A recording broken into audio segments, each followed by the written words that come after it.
সুপ্রিয় শিক্ষকবৃন্দ, আসসালামু আলাইকুম। ইএফটিতে বেতন ও শিক্ষকের ধৈর্য।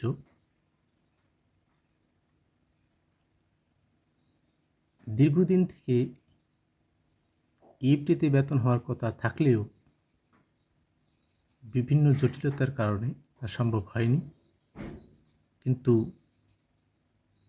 বর্তমান অন্তর্বর্তীকালীন সরকার বিশ্ব শিক্ষক দিবসে শুভ উদ্বোধন করে। এই উদ্বোধনের ফলে একটু দেরিতে হলেও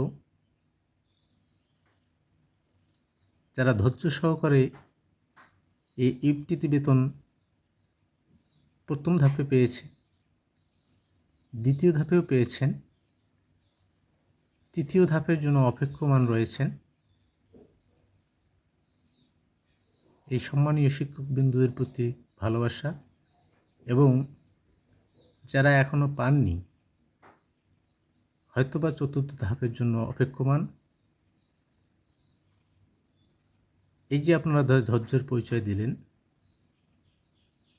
এটার ফল ভোগ করতে পারবেন এইটাটি। কারণ আপনার সমস্ত ঝুট ঝামেলা এই ইএফটির মাধ্যমেই শেষ করে দিয়ে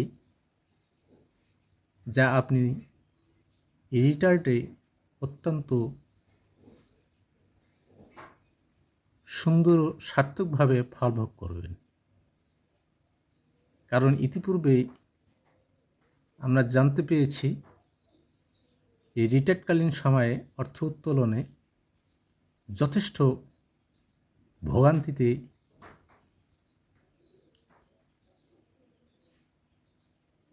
পোহাতে হয়েছে। এই ভোগান্তি দূর করার জন্যই বর্তমান সরকার শিক্ষকের মাঝে আশার আলো এবং হাসি ছড়িয়ে দিলেন। তাই দীর্ঘদিন থেকে যে ধৈর্য ধারণ করতেছেন এবং করবেন, আমরা জানি পৃথিবীর মধ্যে শিক্ষকরাই অত্যন্ত ধৈর্যশীল।